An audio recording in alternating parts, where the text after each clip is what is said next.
Welcome to Building the Future. I'm your host, Kevin Horick. You can check out the radio version of the show every Tuesdays and Thursdays at 2 p.m. Eastern on WDJY 99.1 in Atlanta. We also air on a podcasting network in Los Angeles called the 405 Media. There's a TV version of the show that airs on KMVT 15 in Silicon Valley at 8 p.m. Pacific on Tuesday nights. Both versions of the show air in other states. For these show times, plus past episodes, please visit the show's website at buildingthefutureshow.com. The music for the show is done by Electric Mantra. You can check him out at electricmantra.com. I want to invite all of you in the Building the Future community to join me at SoupX, the Startup Expo in Fort Lauderdale, Florida, this July 26th, where I'll be the MC. SoupX is one of the largest and best startup conferences in the U.S. and the official gathering of the Building the Future community this summer. SoupX has cutting-edge content, a cool startup competition, and a half-day forum this year called #WomenForWomen, the largest gathering in the U.S. in 2018 of angel groups, seed funds, and VC funds focused on female founders and female entrepreneurs. For more information, visit www.sup-x.org. I hope to see all my Building the Future friends there. Welcome back to the show. Today we have Mark Hobbs. He's the co-founder at Fundmetric. Mark, welcome to the show. Thank you very much for having me, Kevin. It's great to be on.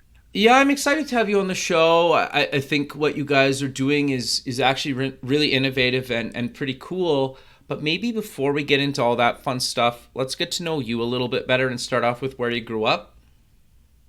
Sure.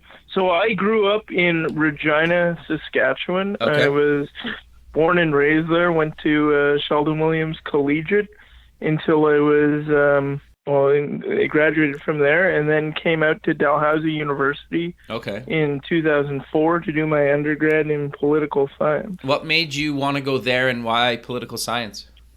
Well, I actually started out in the commerce program, but I wanted to come out to the Maritimes, to the region, because I'd never lived there, never experienced it. Okay, but I had learned when I was.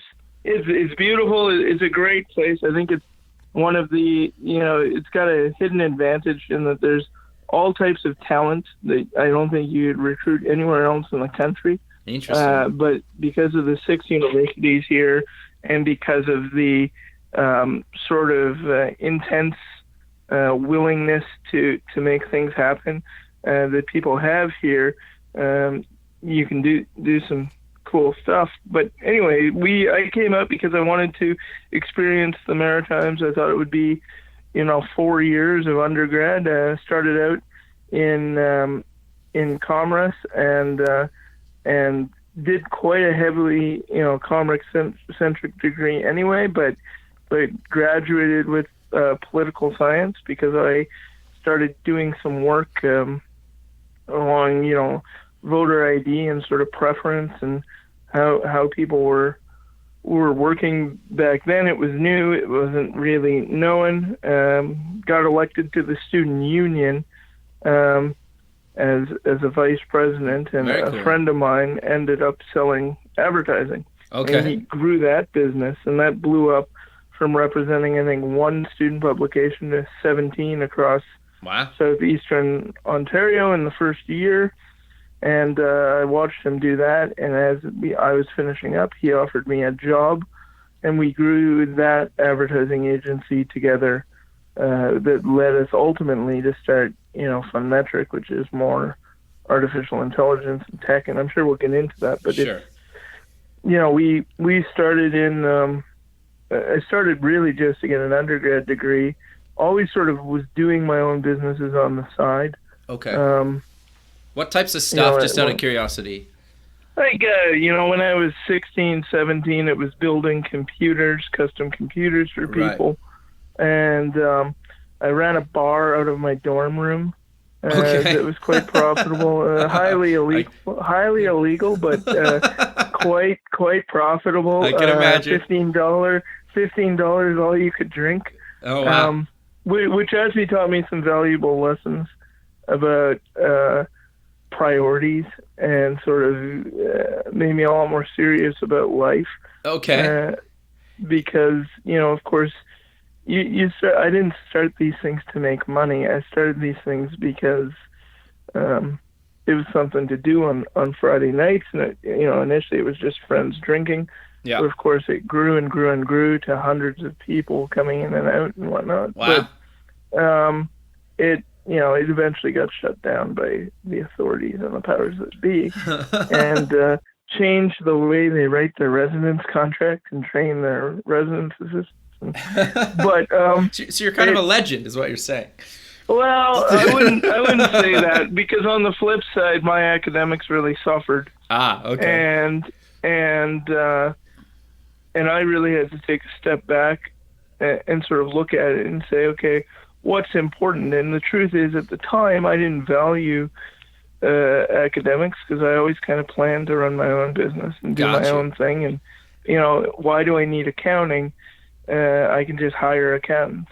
Gotcha. And today, as I'm sitting there with the accountants that I have hired, realizing that this is providing me all those insights, the sort of top line of every intro courses. Sure.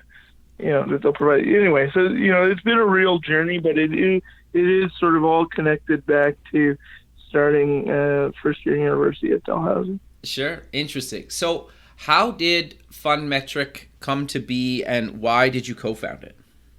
Yeah, so it's interesting. We, at the advertising agency, we started out just selling advertising. Okay. And then, the natural evolution of that was to start designing advertising. Sure. And then sort of designing websites and the whole digital package.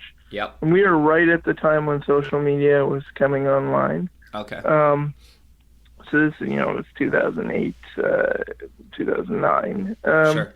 And then the what actually ended up happening was we met a gentleman who was advertising with us, and he was given the role of executive director of what was then a brand new tech accelerator that was just opening up here in Halifax. Okay. But he had broken his tooth on a burger, and he had a thick Serbian accent. Okay. And so I couldn't understand a word my friend was saying. We were having coffee, and he was inviting us to an office at Volta, which is this tech accelerator out here, and I just sort of nodded along.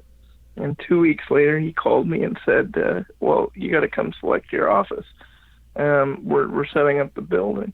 I said, well, what office? And he said, well, you agreed that you're going to come and be part of this tech accelerator. I said, well, we don't do anything with tech. And he said, you don't do anything right now, but just come down. And slowly, as we were, 3 or 4 days in, we got, visits from a bunch of seasoned entrepreneurs who helped us sort of understand that what we were doing was great, but the data we were collecting from these advertisers and our understanding of how data worked from the politics and from other areas was really applicable. Okay, and interesting. A handful of our clients were nonprofits. Okay. And they kind of didn't have access to the same technology as the for-profit clients.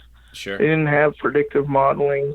They didn't have the ability to sort of test marketing to see if it worked. So they had to go with very conventional, safe solutions. And, as we were talking to them, we said, well, let's try and do something. And we ran a handful of experiments to see if, social media could raise a bunch of money.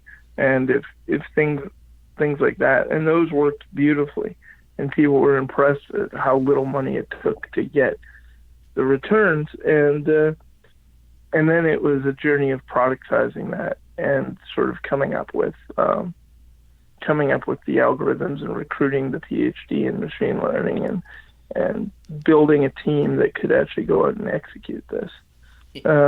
But we started almost by accident. Wow. Just by saying yes to opportunities. I think that's a huge thing. Is most people would have said no.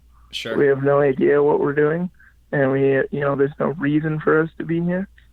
And I think so many people look for a reason. They look for that focus, and I think focus actually comes later in the process. Like, once you sort of get through that, then you do have to focus and turn down opportunities. But the sort of initial top of funnel, come down, hang out, give back your time, contribute to this, are things that I think you always need to take. Sure. Well, it's basically kind of like agile, right? It's like the agile approach to things. Like you just kind of, you're almost like constantly little pivoting, right, into new ideas based on the feedback you're getting from your user base. Is that right? Okay, interesting. Right. So go ahead. Sorry. No, I was just going to say, I think the thing that's always interesting is people, if you've got product market fit, people will pay before you actually build it, which is a really good way to make sure you're not wasting your time. So how did you go about actually getting people to pay before you guys had a version of this thing out? Well, we ran, the actual example is we had a hospital that wanted a social media presence. Okay. And when we talked to them about it, it was like, well, we want a social media presence like a bigger hospital. Okay. And I said, yeah, but I don't understand how you're going to get an ROI. And they said, well, yeah, but we just want to, essentially, they didn't say this, but essentially it was, we just want to look like the other guy. Okay. We don't actually care about you getting us an ROI. But I know from my, just business experience, if we're not producing, we're the first things cut from budgets. Totally. So knowing that, I said to them, well, okay, I'll do whatever you want, but can I have $500 to gamble on social media advertising? Okay. And they said, sure. And we, at the time, you could really target into a specific region. In Cape Breton. Cape Breton was where they were. But I knew all the money from Cape Breton was in Alberta at the oil rigs. Sure. So I just targeted the ads to hit Fort McMurray, hit those areas with the message, send your money back home. Oh, interesting. And they said, well, how did you find all these new people? Well, it was really easy. If you were born in one of these communities, but worked in one of these communities, you were hit with an ad. Right. And you were hit with an ad to help back home. Yeah. And that was sort of the first proof point that we had that, you can use technology to better target donors, and that it'll work. And so then I said, look, guys, would you be willing to do another experiment?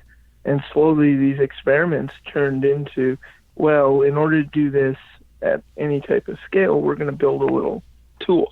Oh, interesting. Right? And then the tool becomes a platform. And I think we actually screwed that up.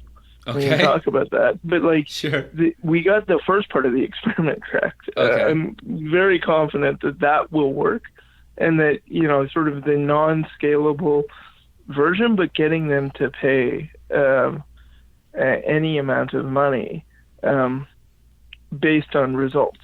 So, in this case, we had an existing client, makes it a little easier. But most people, if you're at their senior leadership, somebody walks in here and says, I'd like to try a different type of machine learning, and, I'd like, a budget to do it. We're going to pay for that to happen solely on the basis that if we don't, and it turns out to be a big thing, we're going to be talking about it. So, you can't be crazy amounts. Sure. I think, like I said, it was $500, and I think it probably 10x that in terms of what it raised. Wow. But it's like, it's not a huge gamble. Right. And it doesn't have to be, but once they're in the habit of it, of course they're gonna, then it becomes, well, how much, if we put in X dollars, how much could we get out? Of course, at the time we had no idea and we made no promises about it. Got you. And so it's sort of knowing how to set those expectations, but also how to get people to take risks they never would. Sure. No, that makes sense. So you said you screwed something up. What exactly was that kind of early on? Well, I think early on, and I think even we're paying for it today. Interesting. Focus is a big problem. Okay. So we have a platform that manages the entire donor life cycle. Okay.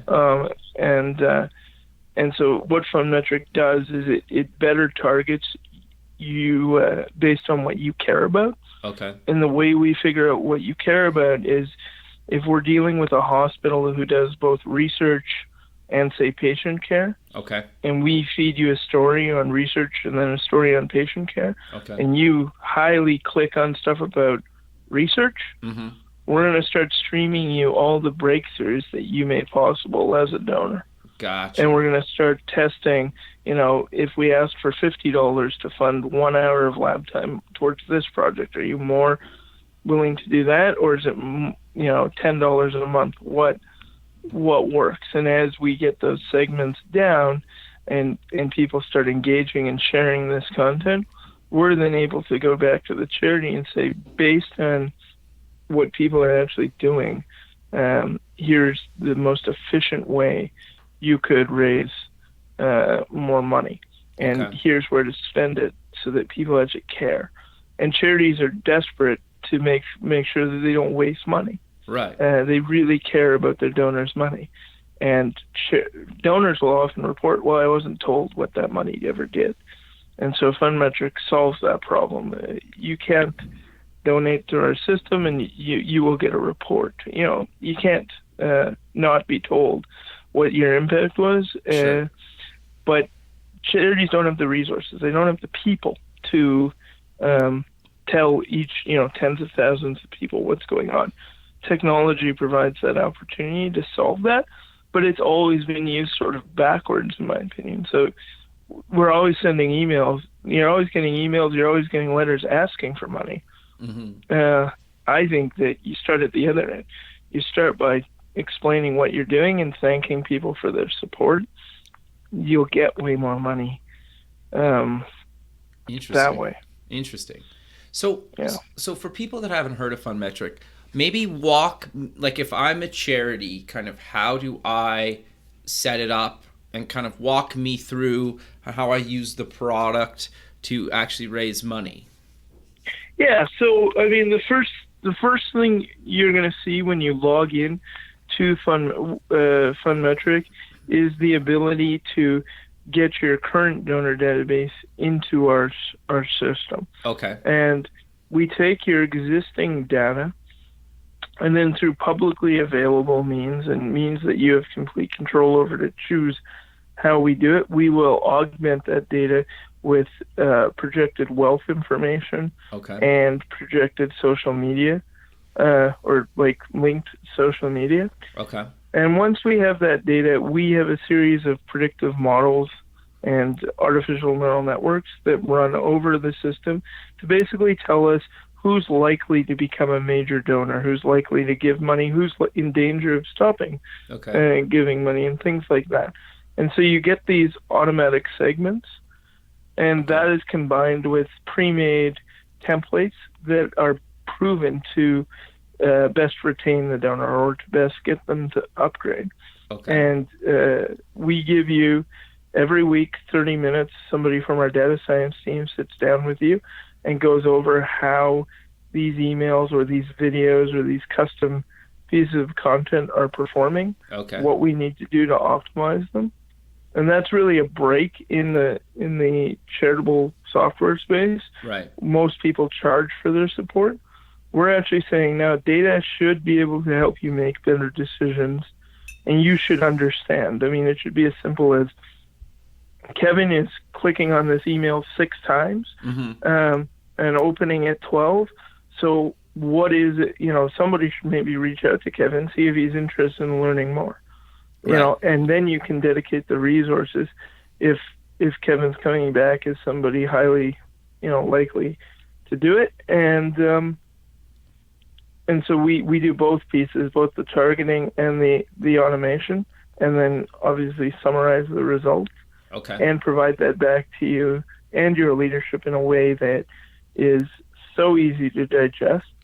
That you can sort of form the journey, customer journey is what they call it in business. Oh, sure. Shoppers, this isn't foreign to a Shoppers Drug Mart. You swipe your Optimum card and they know what your purchase is, and then they send you coupons based on that. Yeah. Sure.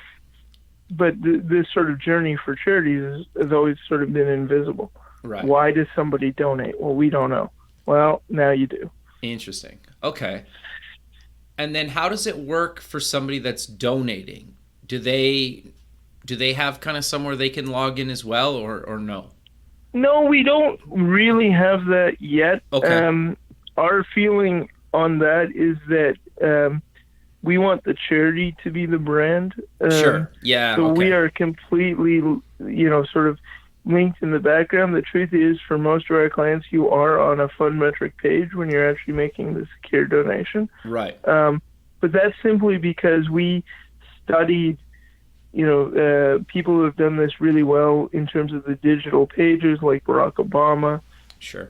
We studied the best performing donation pages, and we built that. And then we constantly track how to make it easier. So, breaking it up into multiple steps rather than asking for all the information up front, putting a giant, donate button helps with different demographics, and Fundmetric automatically adjusts. If we think that, you essentially have an older demographic donating, we will make it very, very simple. Whereas, some of the other tools you might use to fundraise, like GoFundMe or those, can get a little bit complex for certain demographics. So we fix that Gotcha. entirely. So how does it work? Like, do I run all my fundraising campaigns through Fundmetric, or how does that kind of work? Well, the user adoption of a product like this is really interesting and something we're still exploring. I mean, we would obviously say, yes, absolutely run all of your campaigns. But I think particularly for your listeners, one interesting piece is, no, we encourage people to start with a focused campaign. Okay. So one aspect of what they're fundraising. Okay. Because oftentimes what we're going to come up with is counterintuitive. So to give you a concrete example, a school was looking for who might give them a gift, major gift. So I think they called it $25,000 or higher, something like that. Okay. And they wanted to know who might do that. When we ran the models, it came back that if this person had graduated in 1973 or 1989, they were likely to make a major gift. And of course, we asked why. And when we drilled into it, what the school was able to tell us is that was the year that major improvements were made on campus. Interesting. So those students had a very different experience than the students before and after them. Right. And so it actually did make sense, but they would have never known to target those classes without looking at the data a little bit deeper and pulling out those insights. Sure. And you just can't do that with human eyes. So, this is a way that charities get those insights really quickly and then are able to obviously tailor the communication to be like, well, we're actually building a new campus, so we're doing the exact same thing these people experienced. But, I got you. Interesting. So you start with something like that, an insight like that. They test that out, and then they're hooked. Sure. But if you try and get them to do all their fundraising up front, I think a lot of sort of enterprise products fall into that gap where, we need a certain amount of adoption to get going. And my thing is, much in the same way we do a lot of things, it's get your foot in the door anyway, and then the elements that are going to make you successful, and just highlight them, bring them to their attention, and go from there. Sure. So when you say campaigns, does that mean just sending kind of emails to those potential kind of donors and creating content and sharing that out over social media, or maybe following up actually like with a call or something like that? Or what does that really mean? Yeah, I mean, so charities typically run different campaigns. Like a university will have like a campaign to build the new business school, and then they will have another one for athletics. Got you. And they're usually multi-channel, so they have multiple elements. and we handle email. We do personalized videos, so every donor gets their own video, and we do direct mail as well. The phone calls, we do a recommendation to it, but we haven't built. There's an example of where the product roadmap is going. Right. But when we talk about, we didn't really focus in the beginning. We tried to build the whole thing. Sure. Because we thought we have to manage the donor life cycle. And it was a mistake. It turns out that if I was redoing it, I would really focus on those key insights that charities can't get anywhere else. Interesting. And it seems obvious, but I think a lot of startups and businesses that I talk to fall into that trap where it's like, well, if I just build the next feature, everyone will buy this. And it's like, I've never seen it work for me. Sure. So I'm sort of looking at it going, okay, what actually did work? Yeah, fair.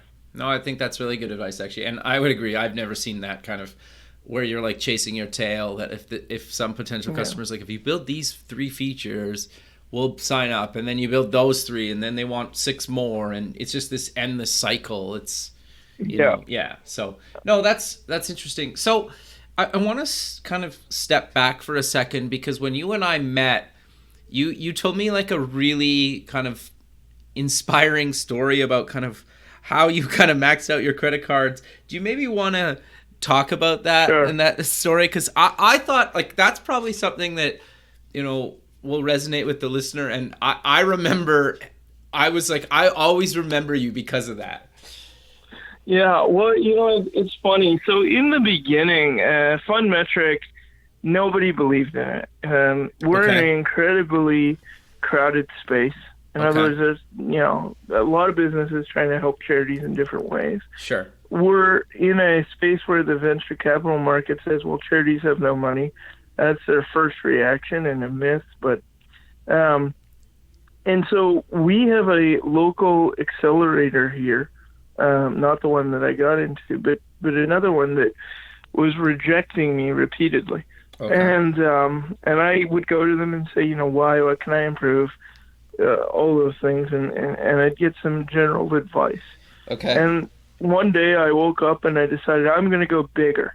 So I thought, what is the big accelerators that I can go to? Y Combinator, 500 startups. And one of the ones that I applied to, one of the only ones, was Google was opening up their own in their headquarters in Waterloo, Canada. Right. And I applied to Google, and I got through to the second round of interviews, and I thought, well, this is pretty cool, but didn't really expect it to go anywhere. And at the time, the company was very cash-strapped, extremely cash-strapped, and we hadn't raised any money. It was just an idea. A little bit of tech, but no money. And Google called one night around 7 o'clock, or they emailed, and they said, we'd like you to come for a 15-minute interview in Waterloo. And it was about 2 days from now. Okay. And I had no money, so I sort of started, thinking like, well, do I want to take this risk? And I thought, we're either going to get into work with one of the best companies in machine learning, or we're not. And I think for the rest of my life, if I look at this and don't go, we're going to be in, I'm going to regret it. So I made up my mind to go, and I didn't, I found most of the money and put a lot of it on a credit card. But when we actually I left the hotel about 45 minutes early to go to the Google headquarters for this interview, and I got into the cab and was driving with this cab driver. We got there, and I swiped my credit card to pay for the taxi, and the credit cards declined. Okay. Yeah. And I think this is a story, right? Yeah, totally. And so I'm going, okay, well, geez, like I am gonna miss. I'm all frazzled. But I called the bank and I said, look, I'm in a taxi. I have an interview with Google. I need to pay this cab driver who is less than patient. Sure. And so they gave me a credit limit increase, and I was able to go in and do the interview. But I was so frazzled and now running behind schedule.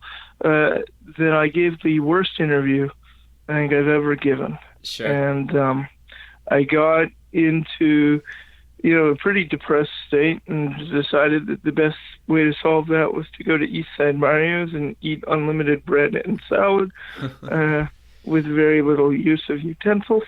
And then, I'm sitting there doing this, and I'm thinking to myself, this isn't the way you respond to a problem. Like, this isn't, so you had a bad interview. What would you do if you had to deal with, an actual problem, if this is the way you respond to this? And so I went home, and I was like, I got to find a way into this, especially because we had kind of bet the company on, that this would help credibility and all of that. So I found a fundraising page for one of the Googlers who had interviewed me. Okay. And if you made a donation, you could leave a comment. Interesting. And I left a 3-paragraph essay on how predictive analytics would change nonprofits.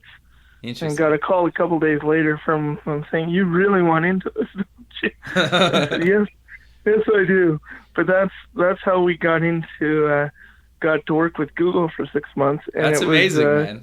It was one of those company changing moments, because that accelerator that had been rejecting us here locally called within 48 hours and said, "We'd love to have you." And I said, "Sure." So we were able to do that, and I think we proved slowly but surely to everyone that we are going to figure this out. That's amazing, man. Yeah, I'll always remember that. Like you, but I think it's inspiring to people, right? Because I think sometimes people do something or they blow something like an interview or something, and they just give up, right? It's over for them. And, you didn't give up, and look where it led you, right?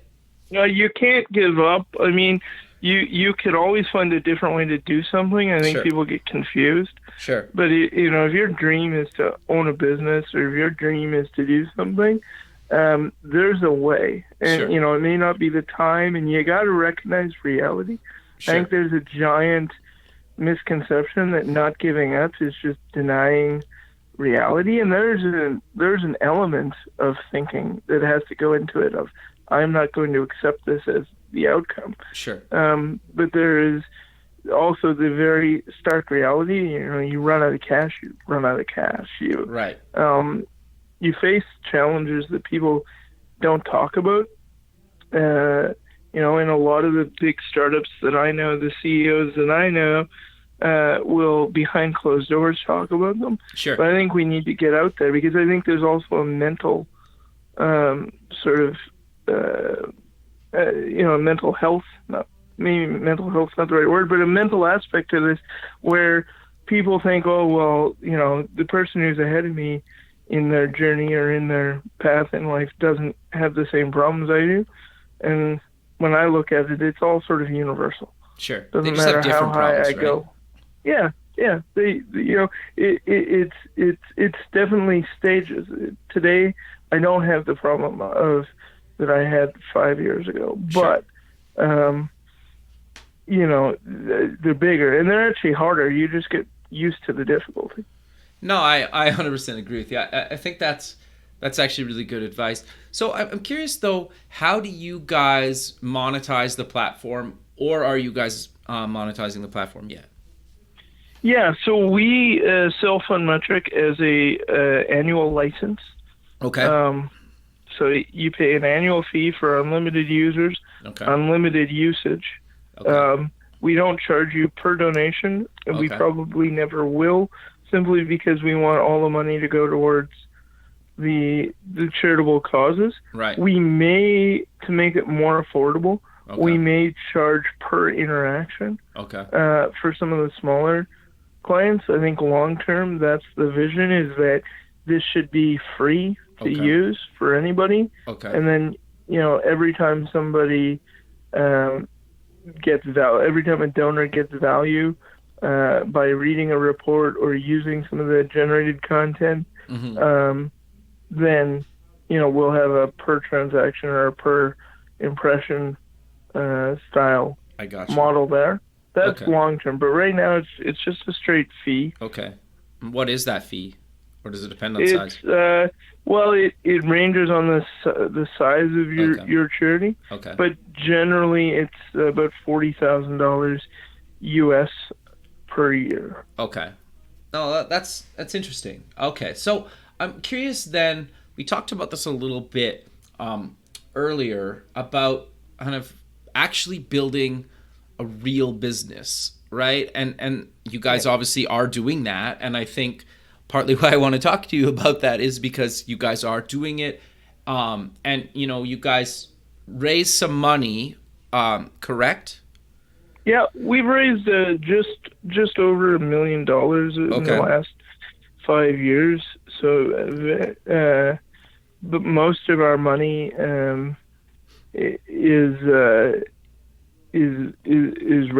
our focus is revenue. Okay. And not in the same sense as some companies would take it. I think that what we really want to nail is, can we get a sales process that's efficient and profitable? Okay. Right? So can we get the cost of acquisition and all that known and scalable? And then can we get the customer value? So can if we're selling for $40,000, then in my brain I want to return $400,000 worth of donations through the system. Got you. So I want to give you a 10x return, and I want to make sure that somewhere in there the cost of acquisition is accounted for. Right. So if we think that a charity will switch databases every 5 years, or that we have a lifetime value of 5 years with that customer, the cost of acquisition can be, I don't know, whatever, $25,000 or whatever it's going to be. Sure. But really honing in on that and then saying, okay, and at what point do we hit those ceilings? Like, how many support people do we need to actually create a environment where charities feel 100% supported? Right. Because I think the big opportunity in software right now is around changing the model for support. Sure. It's gone so far in one direction. I think if you bring it back, you're going to experience a lot of profitability.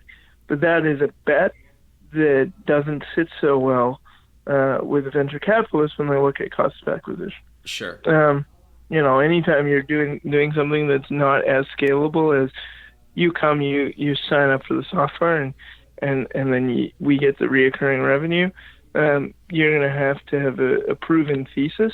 Right. So for us, it's really like real customers. We've got Oregon State University. We have the largest Alzheimer's charity in New York City. Wow. St. John's University. We do some local charities, and we give the product away if you're really small. Gotcha. So if you're like really small, we won't give you the predictive modeling because you can't do it on really small data sets. Sure. But we'll give you the basic premise of what we do. We also do all types of educational events. So I'm at RBC tomorrow, and we're flying around the region to do that and presenting at conferences all over the States. Very cool. To try and get this idea that you can do it, but it's like a real business as opposed to we raised a bunch of money. I think there's too much focus on, giant rounds, and then when you actually look at the execution as, well, will this ever become profitable? Sure. I'm not sure. There are exceptions to this. You can go find the exceptions, especially in certain industries. Mm-hmm. But for the most part, the people I talk to are trying to raise a lot of capital, and it's what are you going to do with the money? Oh, I'm going to scale my sales team.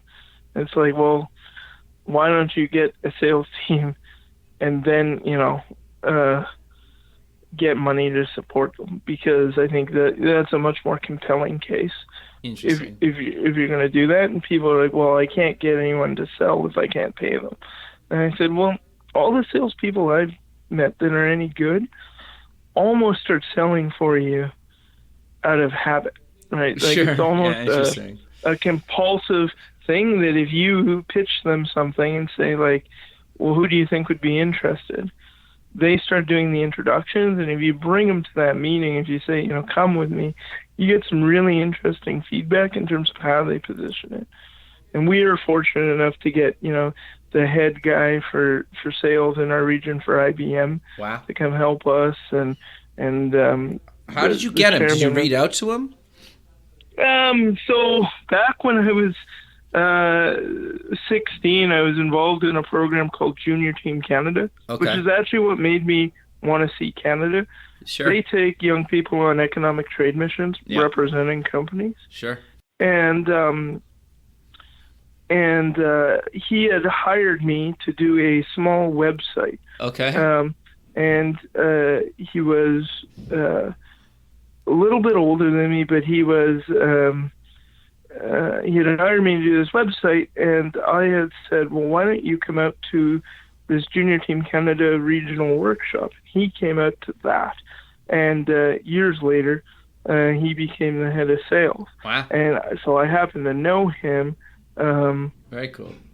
And he was more than happy to come help me.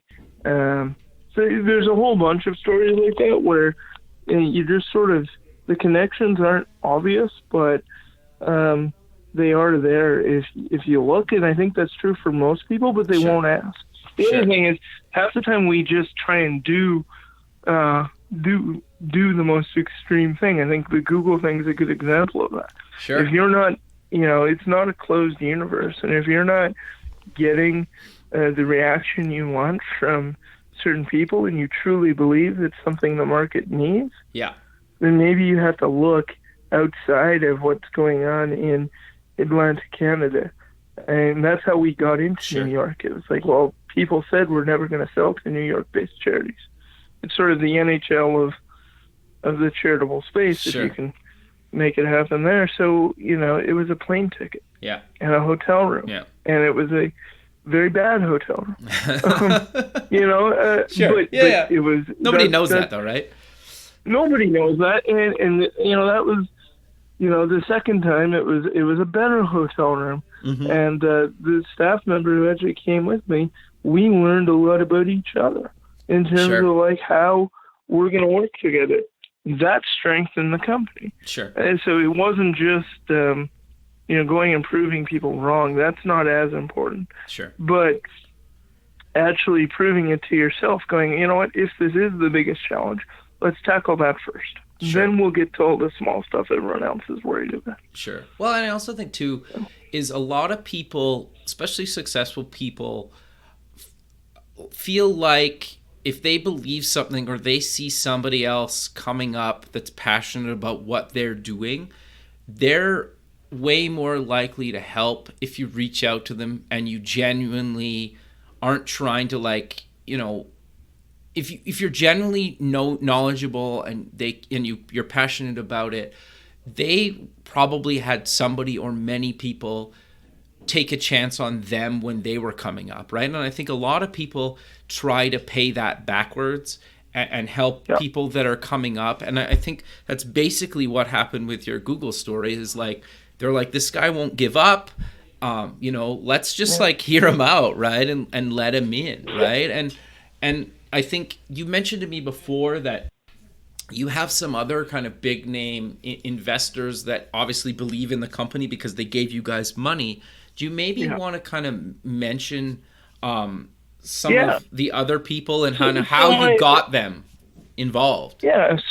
So we were in it's another story of sort of connections just because of where we were and how we conducted ourselves. But we were in a Montreal accelerator called Founder Field as well. Okay. And we were there with 5 other companies. One of the other companies is a company called BenchSci. Okay. It's doing amazing work. And I think they were just backed by Google's one of Alphabet's companies. But BenchSci's CEO happened to know about this program called Creative Destruction Lab. Okay. And I was done with accelerators. Like, I'd just been through too many. Sure. And they're great networks and they're great money and they're great all of that. But I was just done. But he said, well, go to Toronto and try out for this program called Creative Destruction Lab. And so I went and tried out, and we got in, and then immediately, they kick you out over time. At each meeting, if you're not performing, they'll actually remove you from the program. Interesting. So the first couple of times we were very close to being removed, I'm now told. Okay. But I just kept going back to these people going, yeah, okay, I understand we suck. How can we be better? Sure. Like, I'm not disputing with you. If that's what you believe, how can we be better? And we'd come back with very specific things done that they had asked us to do. Interesting. And we would make sure to focus them, because people give you general advice. Right. Go sell more or go whatever. And that doesn't work to get people to believe in you. So we slowly built up belief of many of the people there. And as a result, we got to meet some of the most exciting people I've ever been challenged by. And one of them is Barney Pell, who I think he's the founder of Lunar Express. So I think they are extracting things from the moon right now. And yeah, no big deal, right? He's based in Silicon Valley. Yeah, and, he's had several successful exits. And then the other one is William Padot Tunstall, who invented the technology that was bought by Amazon to build Amazon Alexa and the Echo. Sure. So those guys invested eventually. But what they really did, and the real value behind them, was building our case studies and building our sales pipelines. Okay. The challenges that they would throw out were one thing. Then if you sent them an email kind of with questions or with progress updates, they would actually spend 3-4 hours with you on Skype. Wow. Sort of working through it. And lo and behold, over time, obviously they actually invested, but I would hazard a guess these guys invested in growing me as a founder. Interesting. And really got into it. So we got a great crew out of that program, but it was about, if so many pitches end with, we're not investing because we don't believe in your market, or we're not investing because we think competition's, or we're not investing because of cost. So take that and actually work on it if you think it aligns with what your actual weaknesses are. Sure. And if you don't know what your weaknesses are, that's an even bigger problem. Sure. But I think so much of it is showmanship and sort of, I come in appearing strong, and you do have to do that. You definitely don't want to be too self-deprecating, but you want to actually, behind the scenes, go and tackle the major issues that are occurring and find the people who actually can help you unpack that answer, which often are the very people who bring it to your attention.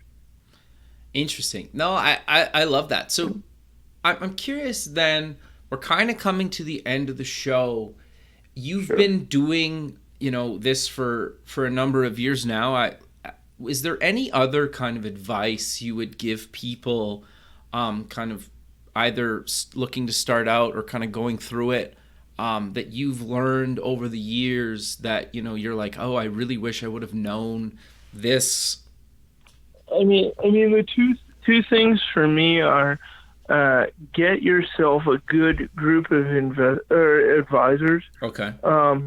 And really have an entire process by which you recognize and make sure that you're responsive to them. Okay. And the way to get those advisors is to look at companies that have already done what you're about to do. Okay. So when we built our customer success processes and our lead generation is probably a better example, we went to companies that were already doing 5 million, 10 million in reoccurring revenue, and they actually sent us not only the exact materials they used, but they gave us time with those staff people who who built it for them the first time. Wow. And then said, and then the question was, do you know anybody else who you recommend to do something similar? Sure. You know, and that gives you the best people. Because that's the hardest part, is finding the people who can actually execute. Yeah. So that would be my tactic to it. And then putting the people who give you those referrals as advisors often keeps you in track, because if they make a bad recommendation, which they will from time to time, sure, you can go back and say, this isn't what's working. And most of the time they'll hold up a mirror, but, you know, you get pretty good at it. Sure.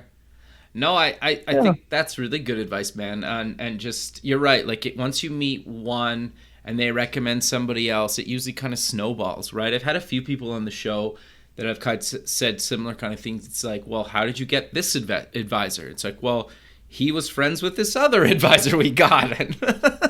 Yeah, no, it's about connections and about putting yourself out there. No, I really enjoy the show, right, for that exact reason. I think that the resources like what you create are also something that, you know, I need to listen to regularly, because just because you know this stuff in theory doesn't mean you're putting it in practice. Sure. No, that's good advice. No, I appreciate that, man. Yeah. I think that's really great. But Mark, we're out of time, so maybe let's close the show with mentioning where people can get more information about you guys and any other kind of social media links you want to mention. Absolutely. So our website is fundmetric.com. So that's fundmetric.com. We are on Facebook as Fundmetric, and Twitter as well. And anybody who wants to chat further or would like to talk to me further can also add me to LinkedIn. I'm happy to chat and help out. And thanks so much for having me on the show. Well, I really appreciate it, man. And have a good rest of your day, and we'll talk soon. Thanks. Thanks, man. Okay, bye. Thanks for listening. Please visit the show's website at buildingthefutureshow.com. Also check us out on Facebook at Building the Future Show, and follow us on Twitter at Building Show. The music for the show is done by Electric Mantra. You can check him out at electricmantra.com, and keep building the future.